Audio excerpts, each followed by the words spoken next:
Hey guys, Pastor Alex here. I just want to take a second and from the bottom of my heart say thank you so much for tuning in to what's happening here at Overflow Church. Hope the message today pushes you, blesses you, and encourages you. Enjoy. What's going on, beautiful people? You guys excited to be here this morning? Do we have any women in the room that say, my man did good for me today, even though it's snowing? Anybody, just by a show of hands? Chap Hames is in the building. Would you guys give a little bit of honor where it's due? Her and her husband are here today. What a privilege it is to see you guys. Obviously, it's Valentine's Day, and every year we like to do something maybe a little bit outside the box come Valentine's Day. We typically, if you're around Overflow long enough, you know that we value a lot of things. One of those things being a good worship team. They kill it. We value photography. We value community. We value lots of things, but one of the things we value the most is healthy marriages. We know that at the end of the day, no matter how good the sermon is, how good the songs are, how cool the lights are, that if your marriage is in the dumps, then nothing good is happening in your life. And we just have a high regard for healthy relationships, healthy marriages. We hope to be a church where couples who are struggling and broken can come and find some solace and just be a safe haven for that. And so each year we try to be very intentional and at least one time a year speak to that. Speak to relationships, speak to marriages, all that different stuff. And here's the thing. Though I do enjoy being the pastor here, I've only been married for 3.5 years, and I am humble enough to know that I do not know it all as it pertains to relationships. I don't know it all as it pertains to marriage, and I don't want to try and stand up here and talk to people who've been married for 27 years and tell you what it is you need to change to have a better marriage or to be better parents. But the truth is, though I don't know much, there's a lot of people in our church who do know a lot about that stuff, who've been around the block, who've made mistakes, who have experienced victories. And so today, instead of me standing up here and trying to reach every person in the room, wherever it is that you may be relationally, from single to you've been married for 30 plus years to you've gone through 2 divorces, I'm not going to try and do that. So instead, I've got some friends that are going to come up here and help me do that today, a couple of guest speakers. And I'm going to announce them, and when I do, would you guys just show them how much you love them? So first and foremost, today, please welcome Mr. and Mrs. Daryl and Betsy Dunn to the stage. Next, Mr. and Mrs. Josh and Alicia Crawford.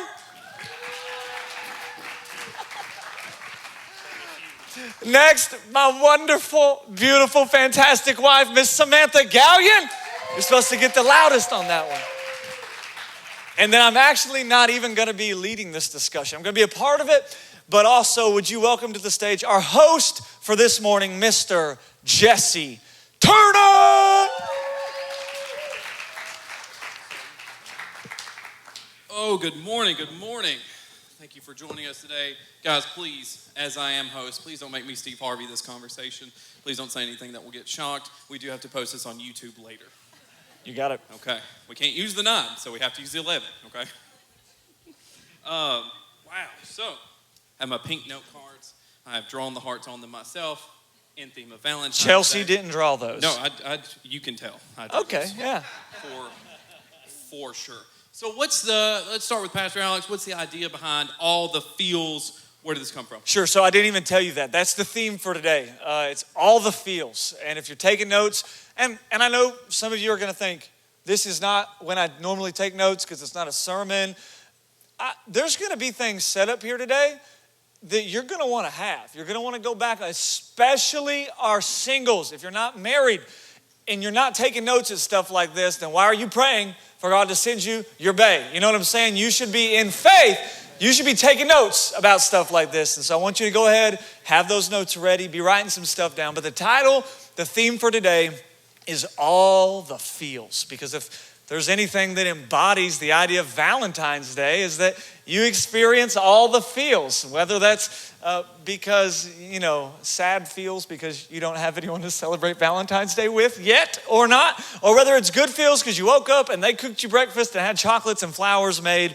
This is typically the time of year where you experience the feels. And one thing we know, I think I've said something wrong just then because you guys are laughing. We're at just me. enjoying your conversation. Okay, I didn't know if I said cook flowers and have, I didn't know. No, so you were spot on. You said cook breakfast, and then I made a face like, not me. That I was didn't- weird. We were all like, Did you do that? I didn't cook breakfast. So not on late. Sundays. We got to be here too early on Sundays for me to cook breakfast. But the idea behind all the feels is it doesn't matter what season of relationship that you're in, whether you're like me and Sam, and you've only been married for 3.5 years, and you're not even the age, like we're not even, Daryl and Betsy have been married longer than Sam has been alive, And so whether we're still kind of new in our relationship, or whether you're more in the realm of Josh and Alicia, you've been married for 12 years, you've got some kids, maybe you're a step parent, maybe you've gone through other marriage problems in the past, or whether you're Daryl and Betsy and you've been married for 27,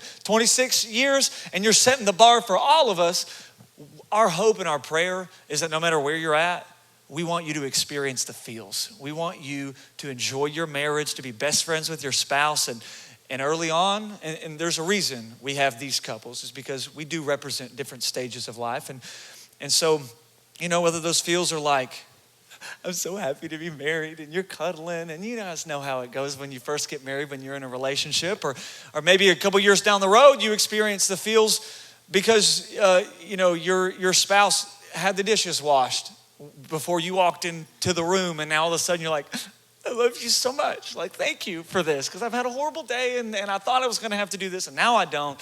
We want you to experience the feels. And so today, our goal is just to hopefully speak to every single representative or represented audience in the room, whether you're single, whether you're newly married, whether you've gone through a divorce, whether you have been married for a long time. We hope to just bring a little bit of practical value today.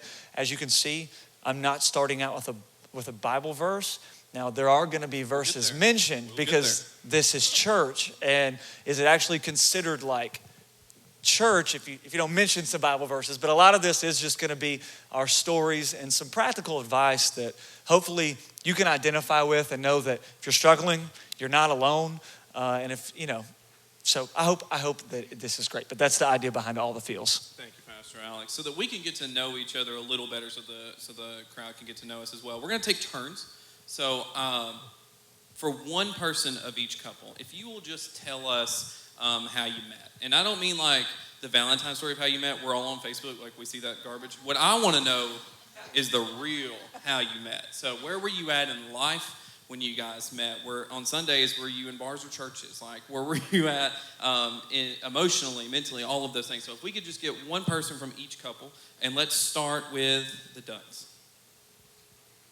Well, I was in church working with the students, and we met through a lady that we both know very well.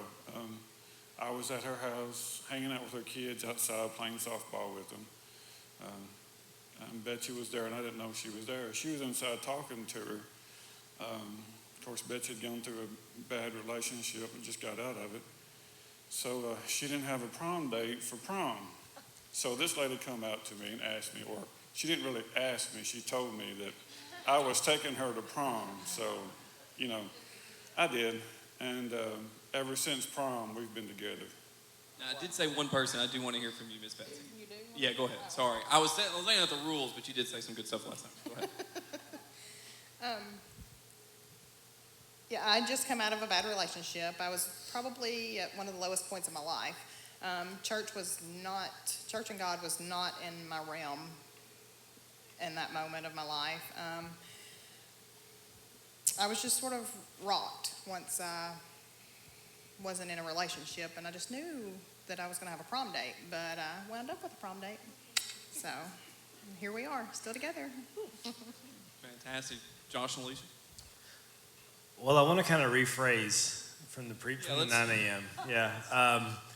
Because we weren't like wild and crazy. We just were like, of course we met when we were really, really young, like 13. me and my dad and my mom, we were going to a new church. My dad was youth pastor there. And I saw Alicia. She was beautiful.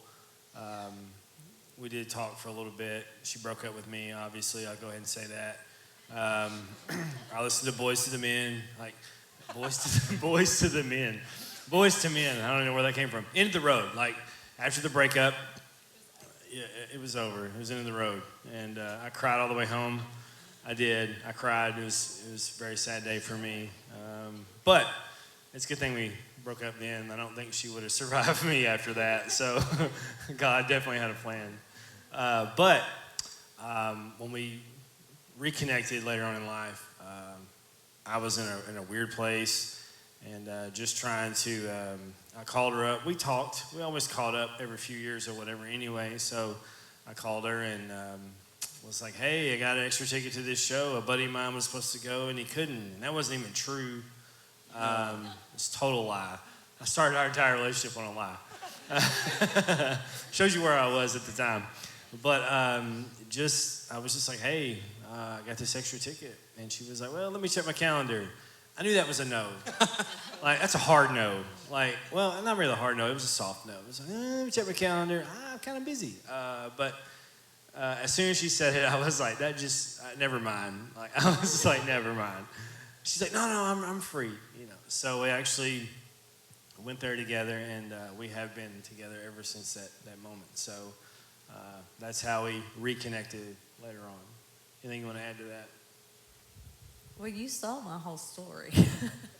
No, I know you asked kind of where we were like in life as well. So you hadn't been in church in years, probably a decade at that point in time, and I was kind of one of those that I never really was consistent. I was until like after college. Like I was there every Sunday, every Wednesday, all that. So definitely grew up in church. And then at that phase of my life, I was living right outside of Nashville, just going out a lot. But I was really, I still had God. Like I would feel like that the Holy Spirit, I guess, really talking to me like, it's time to go to church. So about once a month, I'd probably just go and like you said, kind of just touch base. Just kind of reconnect. Okay, check the box for the month. I went one Sunday, so I'm good for a while. In the driveway of God's house, but not in God's house. Exactly. Yeah. So that's kind of where we were whenever we met, and then obviously got back in once we got married and all that stuff. But we have been married for 12 years now. Woo. So woo! I know, shout out. So, yeah.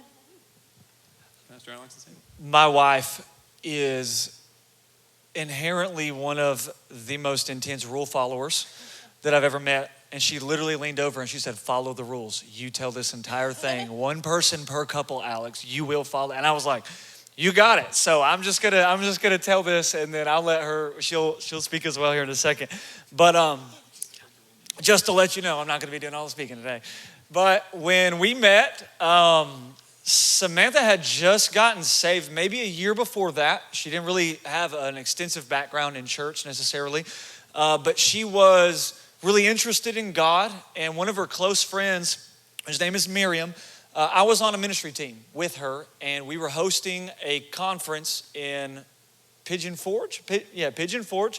We were on a ministry team together, and Sam, being really interested in God, she's really passionate, brand new Christian.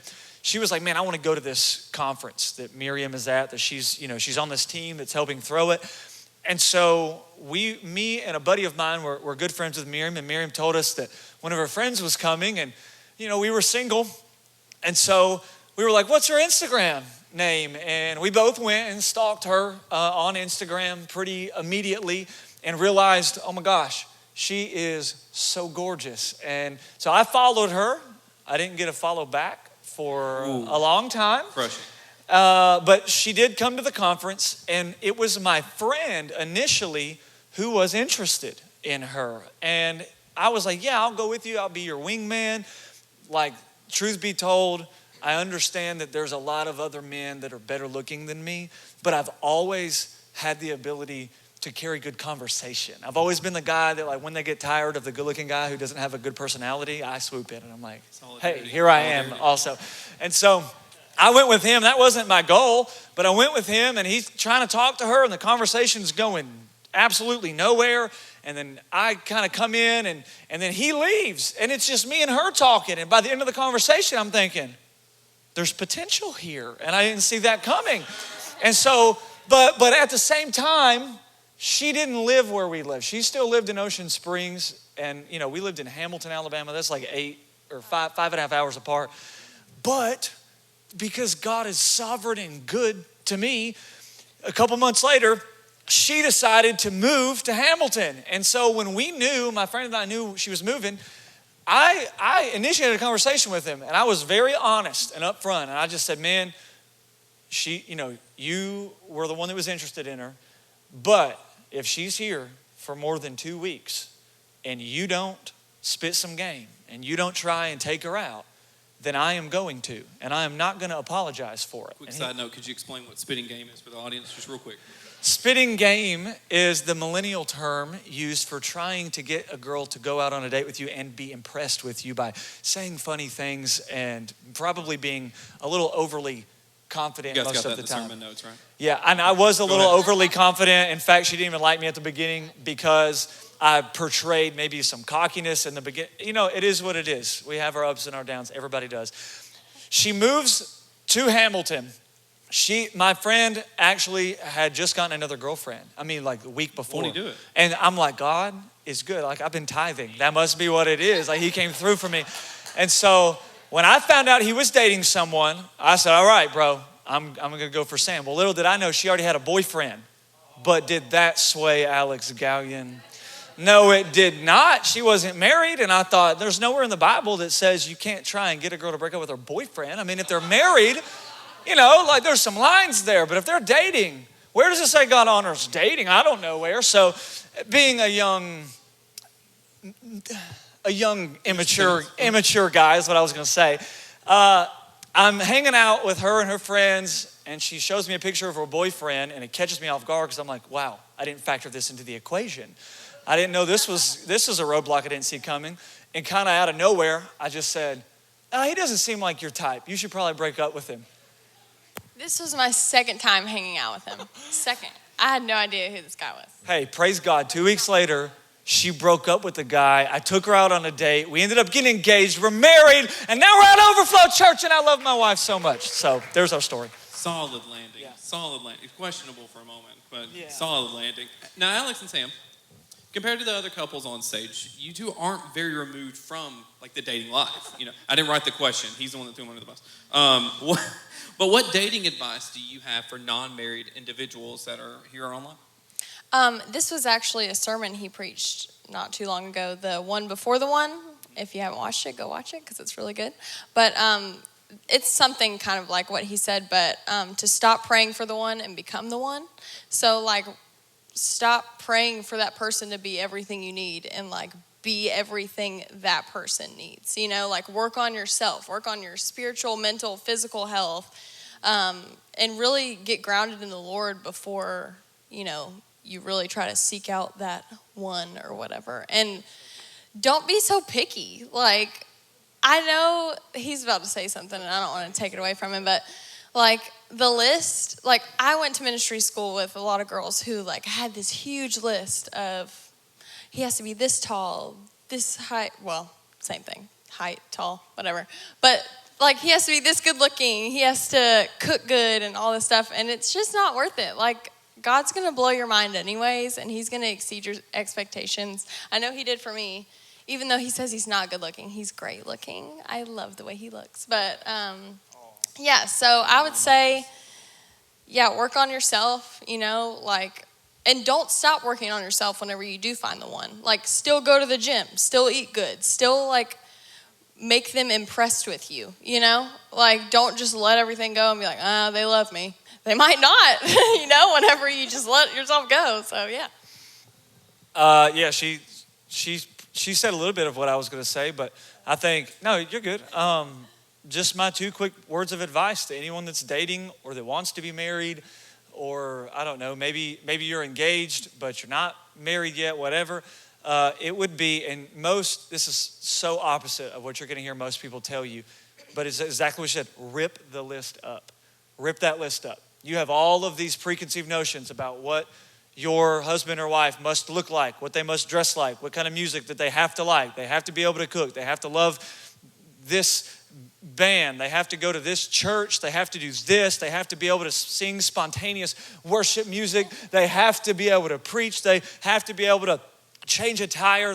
Whatever. Everybody has a list. Everybody has little things. Typically, though, on this list, all of that, you can toss. You can throw away. Because I'm not telling you not to have standards. Have standards. They need to love God. They need to not be a serial killer. They need to, just like enjoy you. There's some standards you should probably have, okay?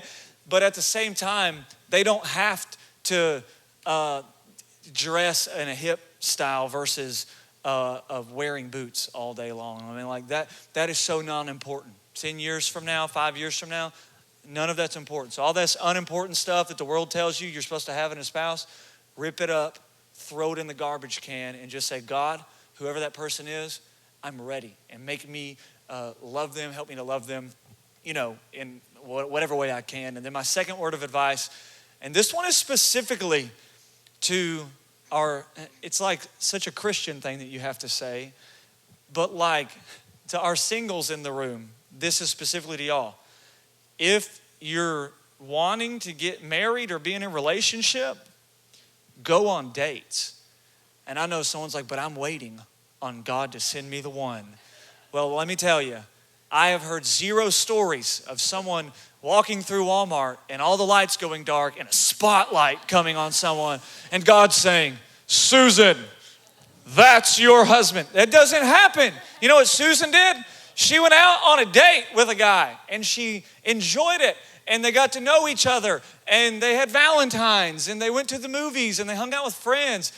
Go out on dates. You don't have to find that one person that, gosh, if it doesn't work out, that's okay. You got to test the waters though. You're never going to know if that person is suitable for you if you don't give them a chance. So give people chances. Go out on dates with people. Break up with people. There was 2 relationships, 2 or 3 that I went on, or that I went through before I even met Sam, because I was like, wasn't even really sure what I wanted. So put yourself out there and test the waters. So while the Walmart thing with the spotlight may not have happened yet, take notes, guys. That's a great marriage proposal idea. Like you just turn out all the lights, the ones. I'm just saying.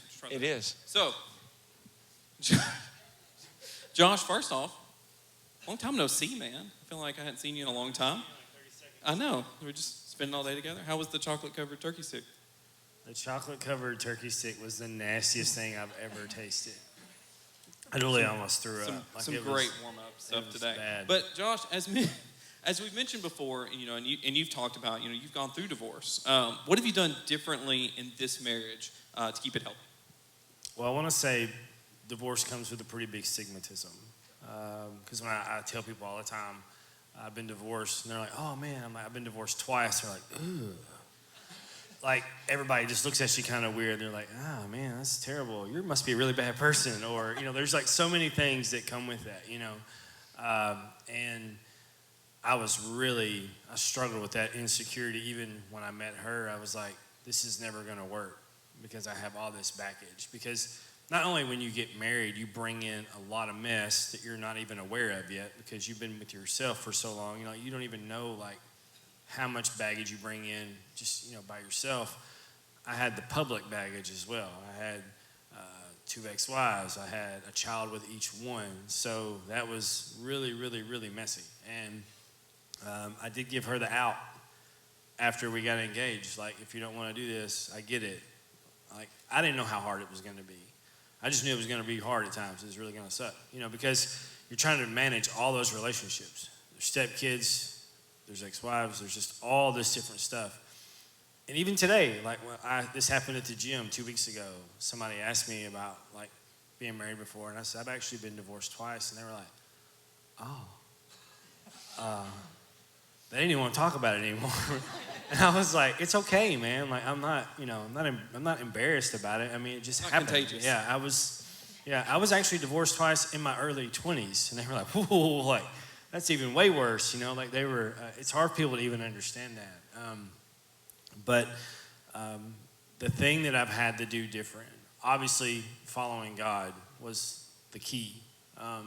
Because I was really selfish when I was younger.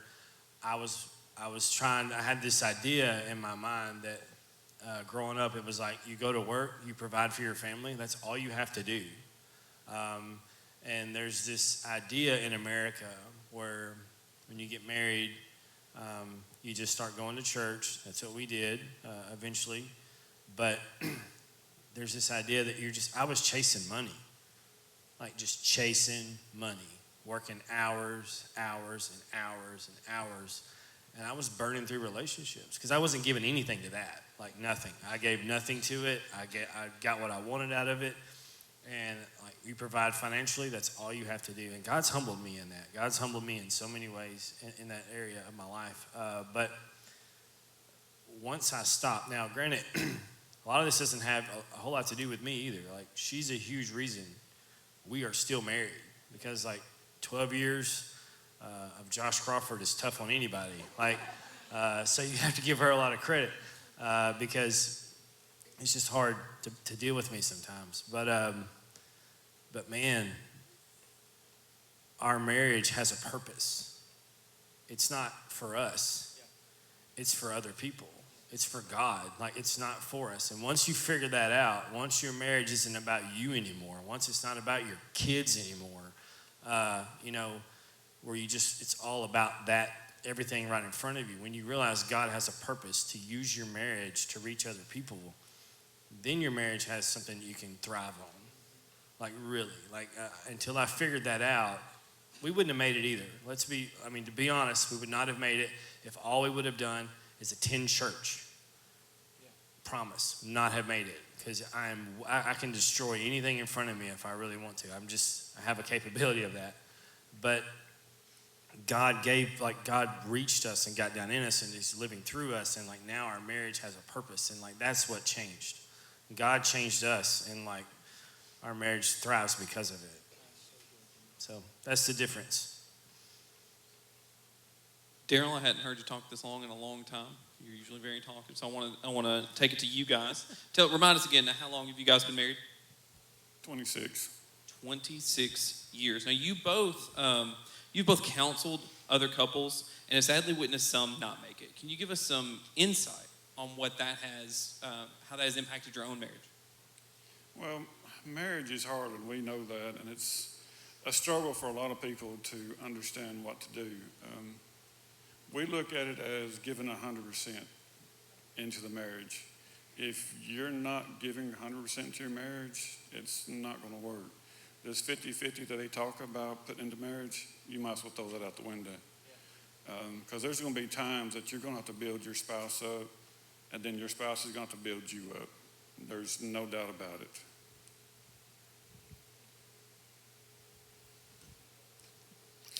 We both come from homes where our parents were married 50 plus years, so we come from strong roots, and we're very blessed with that. To say marriage is easy is an understatement. You both have to be willing to give 100%, like Daryl said. There's none of that 50-50 crap to where you just feel like giving part of yourself. You have to give 100% all the time. I really, truly believe that the first thing that has kept us together is putting God first and seeking Him in all things. That it's not always easy, for sure. Second thing is love. 1 Corinthians 13:4 is, love is patient, love is kind, it does not boast, it is not proud. We have to love through the good, the bad, and the ugly, and that's never easy.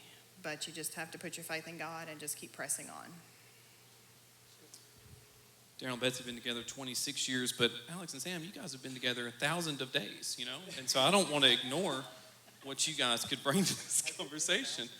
1,000, not 1,000. It's been a little over 1,000. Yeah, just You're a little right. over 1,000, So that it obviously hasn't been that long, but for younger couples here, and for those wanting to get married, what are some things that you do at this point of your marriage to stay healthy and to continue to grow as a couple? They're arguing over who has to answer. Go ahead. Yeah. Something I've worked on for the past few months because it was more recent. But I used to come in the house and just unload all of my negativity. I mean, every ounce of negative things that happened to me that day, I would let him know about it, poor thing. And he would take that negative energy and be like, I don't want to be around you, because who does? Who wants to be around a complaining, naggy wife all the time? Nobody. I didn't know that, though. I didn't even realize I was doing it until he finally piped up and was like, look, you can't be doing that anymore. Like, you got to do something about it. Don't even get out of the car until you've gotten with I don't know if he told me to get with the Lord, but that's what I ended up doing because I had no one else to tell. So I was like, Lord, this. And so, of course, he was like, it's okay, just shh. And I'm sure he didn't want to hear about it either, but he did because he's very sweet. But, yeah, I've really worked on myself in that area and just taking it to the Lord before I come in and tell him. And sometimes it's something so epic. I'm sure it's really not. But it's something so important to me that it bothered me so bad that I will tell him. But then I'm like, it's okay. The Lord's got it, And so I try to turn it into something positive. But also, I have learned to be a little bit more independent. So thank you, Mom and Dad. I know they're watching. Love you. Y'all spoiled me rotten to the core. And I didn't know how to do laundry. I didn't know how to wash dishes. I didn't know how to work a dishwasher. I didn't know how to pay bills. I didn't know how to do anything. I just sat on my butt and did nothing. And I'm so grateful for them. They're amazing parents.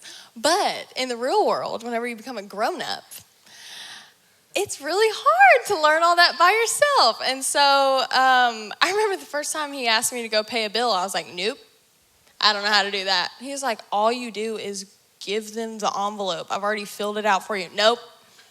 I'm not doing it. I don't know how. And so finally, I've paid some bills, done some laundry.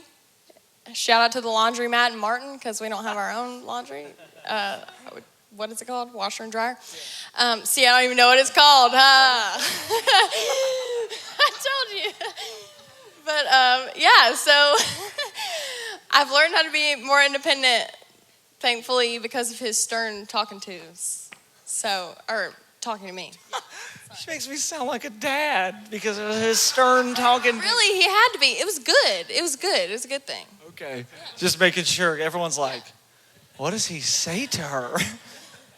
She's killer. She really is killer. What was the question? I did this the last time. What was the question? What are some things you do to stay healthy and continue to grow as a couple? Absolutely.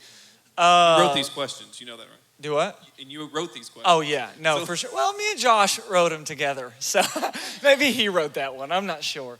I think probably the two things that come to mind, and these, they may look so different for everybody, but I know me personally, I can only speak to what I've done. Sam spoke to kind of what she's been doing, and this is what I've done over the past couple of years, is I have tried to maintain this I've tried to stay so intentional about celebrating her at any time that I can. If she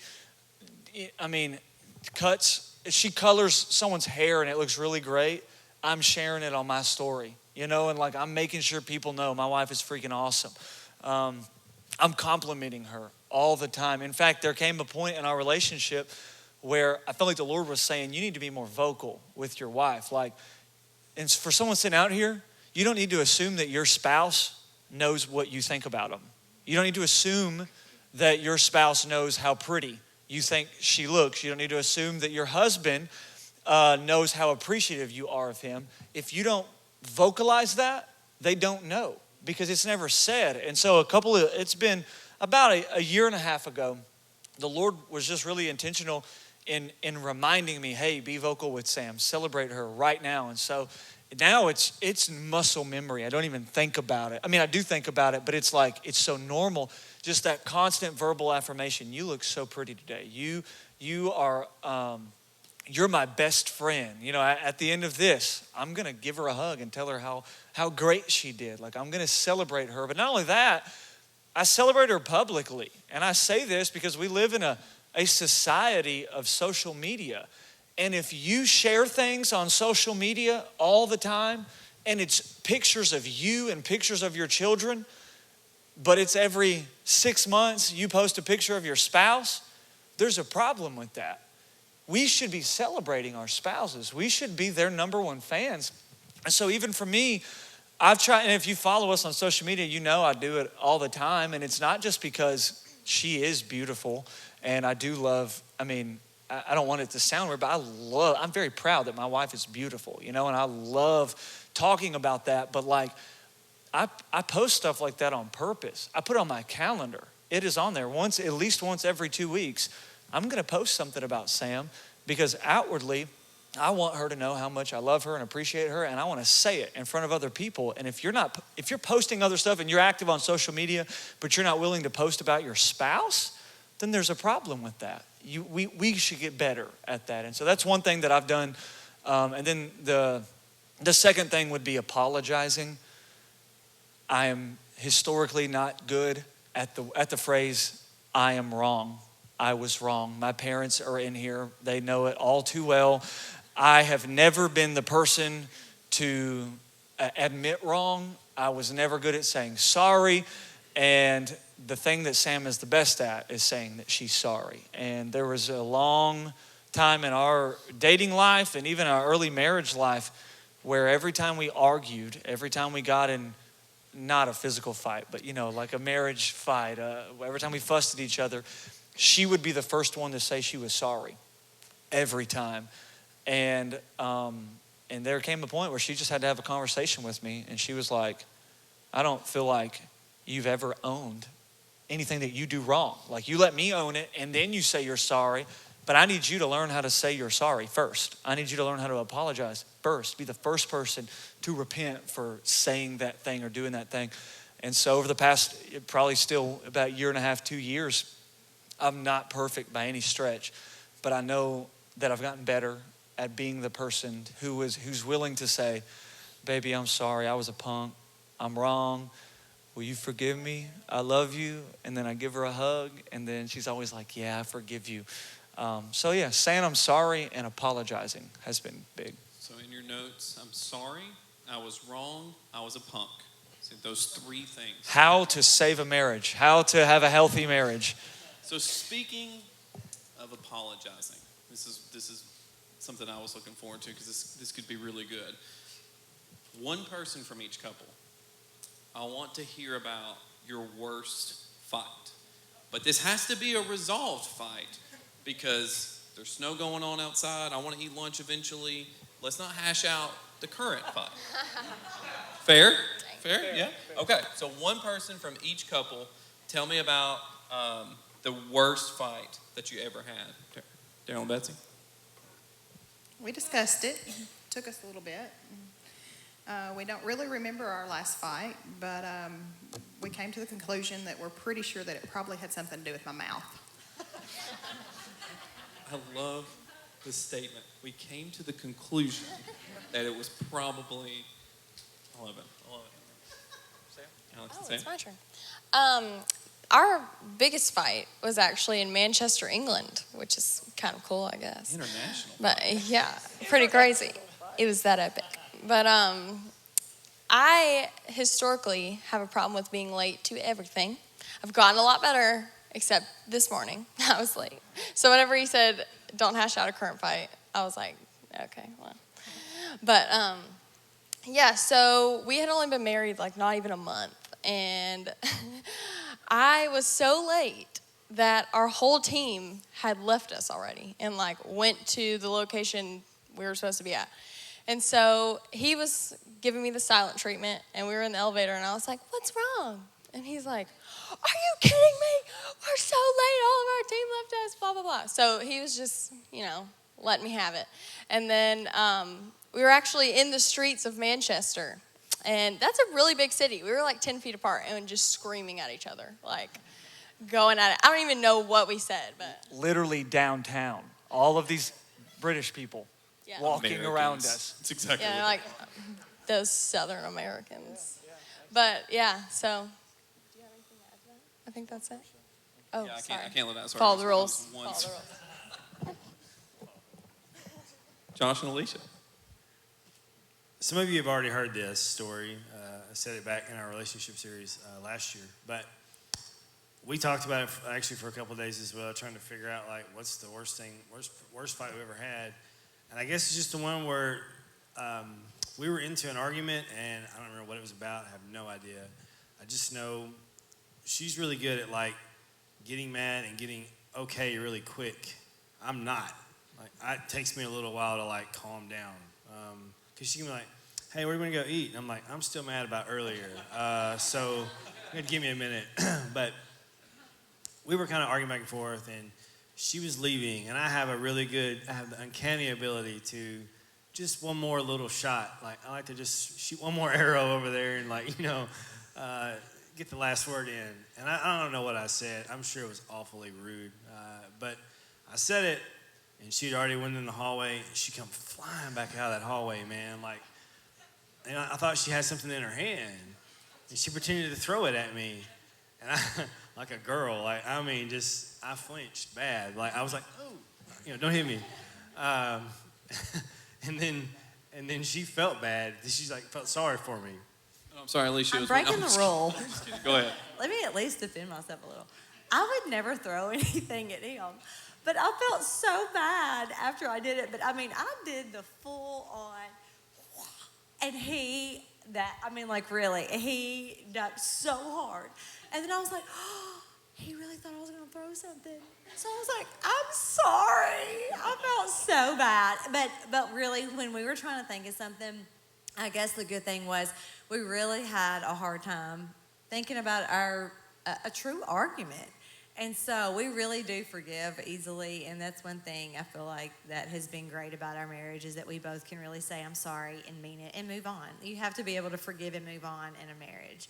And so I'm glad that we had trouble trying to figure that out. So. Well, Alicia, hang on to the mic for a moment. I got one for you. Now, you represent a group of people on your own here. So now you are a step-parent. You're a stepmom. Could you take a second to share some of the struggles you've had and how you've grown in those? What time is it? No, we have time. It's fine. The watch time is already flashing. Oh, my. I'm just kidding. Go ahead. Okay, no. So I do have two stepchildren, like Josh talked about earlier. I've got Dylan, who's 19, and Ava is 15. And I came into their life when Ava was 2 and Dylan had just turned 6. And so I've been a part of their lives for a long, long time. Have there been struggles? Absolutely. Is it very rewarding? Absolutely. And so I really look at being a stepmom as a ministry. It's a ministry on its own. And I'm going to read Colossians 3:23. It's actually a verse that I keep in my office. And so I don't really just apply this just to work, but to my marriage, to being a mom, and to being a stepmom. And that is, whatever you do, work at it with all your heart, as if you're working for the Lord, not humans. And so that's how I approach being a stepmom too, because struggles come with being a stepmom. You've got one, you will never be their mom. And I have never tried to be their mom. I have been there for them, and I have supported them and encouraged them, but I will never be their mom. And so the struggle that comes with that, though, is I pour into them, and I give and give. I am a generous person, and so I give and give and give. But when I'm not their mom, that natural trust and love that comes like with Zion, because I am his mom, I don't have that naturally with Dylan and Ava. I have to work for that, but also I have to always realize that they're going to always choose their mom, and that's okay. And I am glad of that. But it's a struggle sometimes, because you feel like you do give and you give and you give, and sometimes that's not always in return, and sometimes it is, And so that's a struggle. And then, like Josh talked about, there's 2 exes, and so I have to, think about them and all that. But that's hard. Sometimes, not being in control, because as a stepmom, I am not in control at all. I have zero control, honestly. And that's hard for me, because I like to have control. And I have no control with that. But, what I do have control over is my attitude and me trying to stay positive. With exes, this has happened in the past. Josh and I made a vow to never talk bad about either of the mothers, and we don't do that because they are the kids' moms, and we respect them, and we will support them, and we cheer them on. But that hasn't always been the case with the others, and so that hurts. Then knowing that I've been talked about before, and it's just not good. So I encourage anybody out there that is a step parent, don't talk about the kids' parents in front of them. And if you're a parent, don't talk about the step parents in front of the kids, because that puts them in a really, really hard position. And so I definitely encourage that. Another struggle is just, the changing environments. They come to our house, we may have one set of rules. They go back home, they may have another set of rules. And the same thing with discipline. Like Josh and I discipline differently with Zion, and he's ours. And so, we have to think about there's different discipline that takes place too. So at our house, and then whenever they go back home. And so just trying to make it all balance and work, it is a struggle. But like I said, I look at it as a ministry. And one thing that I try to do, one thing that I have done, that I can say truly that I have done every day that has helped me overcome some of these struggles, is prayer. And I have to give it to God, because again, I don't have control. And so when I say pray too, I mean, I pray for myself. I pray for Josh. I pray for Zion, because he's a sibling. And I pray, of course, for Ava and Dylan. But one thing that really started changing, and I've done this for several years now, is I pray for their moms. And that made a big difference in the way that I view things. And so I encourage that too. If you're a step parent, pray for the exes, the moms or the dads or whatever it is. And so that can just break walls that can't be broken any other way except with God. So by prayer, another thing is, like, I love to worship. And so just, it's freeing. So when I'm in here, or if I'm in the shower or getting ready or in my car driving or whatever, just worshiping. And I can pray and worship, and that helps so much. A couple other things that I really try to do is just, like I said, be positive, because that's one thing that I do have control over. So just trying to be positive and encouraging to Dylan and Ava. Do I do that all the time? I'm sure that I mess up a lot. So I try to show them grace. And one of my good friends gave me something that said, live by grace, not perfection. And so I cherish that, and I try to show a lot of grace, and I hope that they can show me a lot of grace as well. And then something else that I really encourage and that has helped me to just overcome any struggle is being present. And that's with your own children, but especially with stepchildren as well. And, I have supported them, whether it's cheering, pageants, if it's with Dylan when he played baseball, when he ran track, whatever it is that they are doing, be there and be present. Don't just show up, but be present.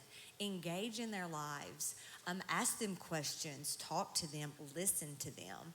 And, like I said, every situation is different, but those are some things that have helped me get over struggles, because it is a ministry. And that's one thing that I really try to do is, if I do nothing else, is try to be a positive role model for them and show them God's love in being a step parent.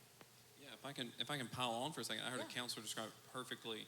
When we talk, if we talk bad about another parent or another step parent, like to a child, like we're insulting that child. Absolutely. Because that child is made up of both of those parents. And then if you insult a step parent, that's part of their identity too, because their mom or dad has chosen that person. So it's just something to keep in mind, is that you are not attacking that other person. Right. You are directly attacking that child. And I think that so that adds a lot of perspective to it.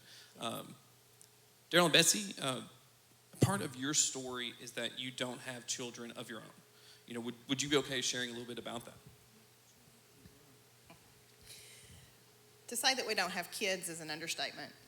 We don't have any biological children, but God definitely has blessed us with several nieces and nephews that we've had a huge part of their life. And as Daryl said before, whenever we met, he was working with youth, so we've been a big part of many, many different youth's life. And then when we came into Overflow, we were thrown into several different couples' lives that have been a huge part of our lives. It took many years for us to accept the infertility issues that we had. It's not an easy journey. I remember right after we got married, people would ask, so when are y'all having a baby?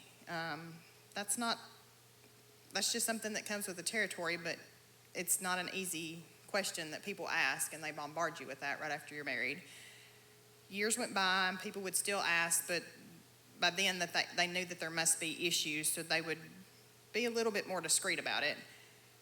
I remember years down the road, our friends would be getting pregnant and having children, and people in our family would be having babies, and I would be very jealous, and I would get mad at God and just sort of recluse to myself, and I would just question God and be like, why? Why me? Why not me? Why can't I have children? What's wrong with me? And it's a very difficult and trying time, not only as a personal battle, but in marriage as well. You face the struggles of, I'm not good enough, and it's just, it puts a toll on your marriage. But with God, He blessed us, like I said, with many others that have we've been able to pour into and minister to that have really blessed our lives. Would you quickly, even in just one word of advice to someone that may be watching online or sitting in this room who's tried to have children, who struggled with that, what's something that got you through that season? Just one quick word of advice for those people. Yeah, just don't get discouraged and don't blame God for it, because even though you're not able to have kids, seek God and ask God, what's your next step? Our next step was, He blessed us greatly with working with students, working with college students and working with adults. We got the real opportunity, chance to pour into them, and we get to see them, and that's one of our biggest blessings, to see where they are right now in life and watch some of them get married and watch some of them have kids and how they raise their kids. It's just huge blessings for us. That's amazing. Now I'm gonna this is improv. 1 minute, because I know we're running short on time. Josh or Alicia, whoever wants to answer this. For all of our marrieds in the room, because I want to hear this too. For all of our maybe marrieds in the room or singles or whatever, it's understandable that when people get married and they have a kid, sometimes you see some serious tension begin to take place in those marriages. You guys have kids. What are some things you guys do to maintain a healthy marriage even when you do have kids? I'll start, if that's okay. Yes, because kids are very time consuming, which I love. I love all three of ours. And so, but one of the things that you have to do is make time for each other. And so we really try to take date nights. And I don't care if it's just running to Martin, going to Jackson, Paducah, wherever. Those are extremely important. And don't feel bad about it. At first, whenever Zion was younger too, I felt bad. Oh, I've got to leave him. Right. It's crucial for a marriage that you make time for your spouse. It just is. Because kids, they do, they need us. They have to have our time. They have to have our attention. But sometimes I'm bad about putting the kids first. Yeah. And so it just, especially when they are younger, they're needy. You have to cater to them, that they need things. They physically need you to do things for them. But just making time, whether it's once a week, once a month, whatever fits into your schedule, but just making that time. And kind of on the same lines is we love to take mini little vacations. And sometimes I'm oh gosh, financially, we don't need to do that. I am telling you, it has saved our marriage, I feel and just made it so healthy when we can get away for, 3 or 4 days and just really just be alone, just us. And like I said, if it's not in the budget, make it part of your budget, because it is so worth it and has kept our marriage healthy. That's true. And I'll just say that I love my kids, all of them, and they're great. I love you, Ava. But they're not my wife. And we've seen countless people that we're friends with. I think sometimes when you struggle in your marriage, you kind of run to your kids. That's your safe haven, and you'll just pour into them and get away, as far away from your spouse as you can. And we've seen that. But I even tell my kids, I've been very clear. I've even told Zion before. I was she's number one, bro. Remember that.